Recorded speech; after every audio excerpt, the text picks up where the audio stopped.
was inspired by just the opportunity, and I know what this brings. I know that I'm going to either kill someone's going to kill me, I'm going to be incarcerated for the rest of my life. Yeah. And I might as well try the positive route and see what happens, because there's no limits, what I mean? And I was exposed to more things, and, I got great results. How do you rise out of your circumstances? So many of us didn't grow up with the best, of circumstances, didn't grow up rich, didn't grow up in the best place, maybe not the best family. I'm talking to Caron Butler about his book, Tuff Juice. This is a good book, and it talks about how you went from your family poverty all the way, becoming a multimillionaire, drafted number 10 in the NBA professional basketball league. And so thank you for coming, my man. Appreciate you, family. Tell them the story about how when you were growing up, you were 13 and you were already 6'6". Yeah, man, I was already 6'6", just, balling, hooping, on the corner like a statue. But, didn't you say they didn't have shoes for you? I had to wear smaller shoe sizes all the time, so instead of having my natural size at 13, I always had to wear 11 and a half or a 12. Wow. That's like the Chinese foot binding. Yeah, man, jacked my feet up. It jacked my feet up forever. But now I always wear a size bigger now, and I'm fortunate enough to get the right size shoe now. So you wear a size bigger just to say. Absolutely. Just to say, fuck it. You said I could. I didn't have the money. Now I got the money to get whatever I want. I didn't have it back in the day. Now I'm good. I'm blessed. So I'm very fortunate. What I want to talk about, we're talking about Caron's new book. It's actually a great book, because sometimes athletes put out books and they're not good. This one I personally read and vouched for. Appreciate that. Tuff Juice. And by the way, Scott, Kobe Bryant wrote the foreword. Mamba. The Black Mamba wrote this. Now, for somebody watching, because I got an international crowd, you might not know too much about American basketball, but Caron pulled off one of the biggest achievements in sports. He was drafted 10th in the top 10 of the NBA. What was it, 02? Yeah, 2002. 2002, drafted number 10. So just put that in perspective. Over 300 million people in the world play basketball. 300 make it to the pros. And in terms of being top 10 in a draft, that's hard. It was special, man. Getting drafted by the godfather of the NBA, none other than Pat Riley, the legend. Him choosing me was just, it spoke volumes, because all the people that went and worked out for him during that draft class. Yeah. And I didn't even go to Miami. I thought I'd be gone in the draft by that time, and I slipped to number 10, and I got the phone call. He took me, and it changed my life forever. Pat Riley, if you don't know, is, the Lakers, Magic Johnson, Kareem. Showtime. And he went to Miami and won championships, and he's known as one of the best. He got the eyes for talent. Absolutely. Because he took Miami, which was an expansion team, and turned them into Dwayne Wade, Shaq. So now, one thing I want to talk about in this book, a few things, and this book's on Amazon, right? Absolutely. It's the best place to get it, Amazon. One of the things that I do these little bookmarks. You're not supposed to do these. They tell you not to do it in school. But for me, books are not for show. They're for learning. And so one of the things that I recorded a video on YouTube. I want to get your opinion on this. And a lot of people it resonated with. It was called Rising Out of the Ashes. Because when I read the stories of successful people like yourself throughout history, take Winston Churchill. TMZ, I was at the Super Bowl, and TMZ said, hey, Ty, what do you think the Falcons need to read in the offseason, because they lost, came back, they were up 28-3. And I said they should read the story of Winston Churchill, because at World War II, he started out a hero, failed, went down, burned up his career. For 20 years, no one believed in him. Then he rose out of the ashes. For you, your story, and you talk about this in the beginning, how your family from the cotton fields in Mississippi, rising out of poverty, going to Racine. Yep. That's how you pronounce it? Racine. Racine, Wisconsin. And then you rising out. You're the kind of the first person in your family to make it big, I'm assuming. Yeah, anything. Yeah. And it was a special thing, because all the women in our family worked on assembly lines, in the industry, and, working in factory, whether it was case or incinerator or things like that, doing manual labor in the foundries. And, for me, the things that fascinated me from the second that I jumped off the porch was, drug dealers and things like that. You dealt drugs. Yeah, I sold drugs. You got that Jay-Z story. Yeah, I'd done everything, on the streets. And after I got incarcerated and went through that whole process when I got out, I was inspired by just the opportunity, and, I know what this brings. I know that I'm going to either kill someone's going to kill me, I'm going to be incarcerated for the rest of my life. Yeah. And I might as well try the positive route and see what happens, because there's no limits, what I mean? And I was exposed to more things and, I got great results. One of the things you said here in the book, let me see if I can find it. You said, oh, I know, it's here. You were talking about who you think. And you said, right here, this is one of my favorite parts of the book. So if you go out and buy this book, read page 5 and 6. And you say, I thought about the decades my grandmother had put in working at a tractor factory. I thought about how far my family had come from the cotton fields in Mississippi. I thought about my mother working 1, 2, 3 shifts a day. 3 shifts of basically no sleep. Thought about the rough streets, selling drugs, dodging bullets. But here's what I thought was interesting. After you said you thought about James Barker Jr., Andre King, and Black Rob, all close friends of mine who were shot to death. Then you said, and this was so great because everybody in their life story has a few people that believed in them when nobody did. And you said, I thought about Detective Rick Geller of the Racine Police Department, who gave me a second chance. I thought about Ethan Allen, parole board, who set you free. Ethan Allen was where you're incarcerated. Yeah. Who set me free.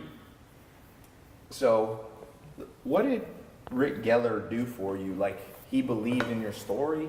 Like, it was so crazy because Rick Geller was a sergeant on the Racine Police Force, and I was in a drug raid as I was in high school playing high school basketball, and he comes into the house. They bust down the door. Boom. I'm thinking that, I don't know what it is. It could be a robbery, it could be anything. And the ATF run upstairs, and I'm in the bed. I cover myself up. I don't know what's going to happen. Shots fired or whatever. And it's the police. They identify themselves, guns drawn, and they handcuffed me. I had a cast on my hand at the time because I had a broken hand. It was fractured. And they handcuffed me. They take me downstairs. They seize the house, searching everything.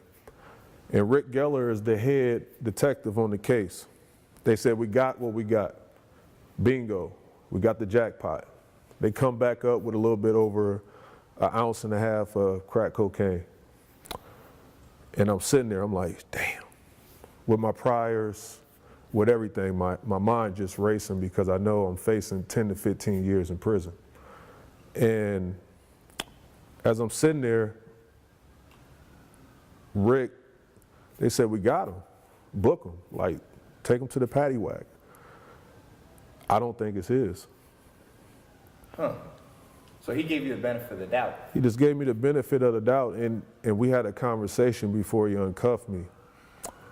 He didn't know I was an athlete. Yeah. Didn't know anything like that, but he just showed me favor. It was the weirdest thing because I've been in cars where someone flee the scene, and we sat there, and none of the stuff is ours, but because whoever fled the scene, everybody go to jail for what the situation is. And for them in this situation to have something and not charge They me. had something. Yeah, had more than something. That's what America's supposed to be founded on, is that you're innocent till proven guilty. And there's so many people rotting away in prison. My dad, when I was born, similar story. When my mom says, Ty, when I was pregnant with you, the FBI kicked the door down, put my dad in prison. My dad's from Harlem. That's why I was born in LA. He got put in an island prison called Terminal Island off LA in Long Beach. And there's so many people, though, rotting in prisons because of the system that they grew up in. Poverty creates crime, period. Rich people or people who have enough, they don't really, I've been to Sweden, Norway, the richest country in the world. There's very little crime. So you can just blame the people committing the crime selling drugs, but that's oversimplifying. You have to look at the bigger problem, and you have to, it's justice, but also mercy. So this guy had mercy on you, and look how you turned out professional back, and he could have just ended that, but he had mercy, and that's the lesson for all of us to remember. Sometimes you got to have justice, but sometimes you have to give the benefit of the doubt and have mercy. I still, to this day, I still can't believe it. We talk on a daily. Really? Yeah, still to this day. He's part of the project that we're doing, going forward with the biopic. And, I've taken him on the book tour, went to the White House, Champions of Change. Yeah. Just rallying communities together, talking about the relationship between grassroots and community. Yeah. Because I had that. Yeah. Like, even with everything going on out there in the world, I had someone that showed me favor.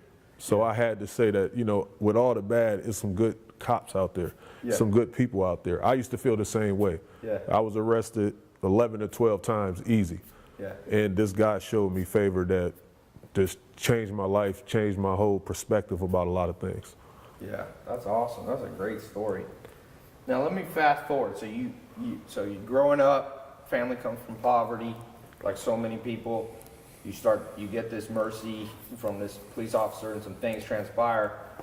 You're drafted number 10 in the NBA draft 2002.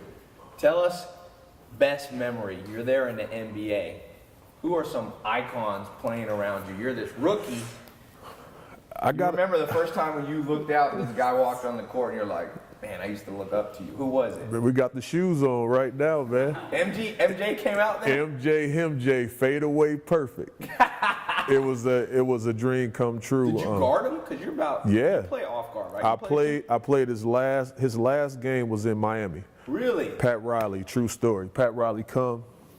He said, all right, I don't want to see nobody shake his hand. I know he's Michael Jordan. I don't give a shit. Nobody shake his hand. Nobody conversate with him, nothing.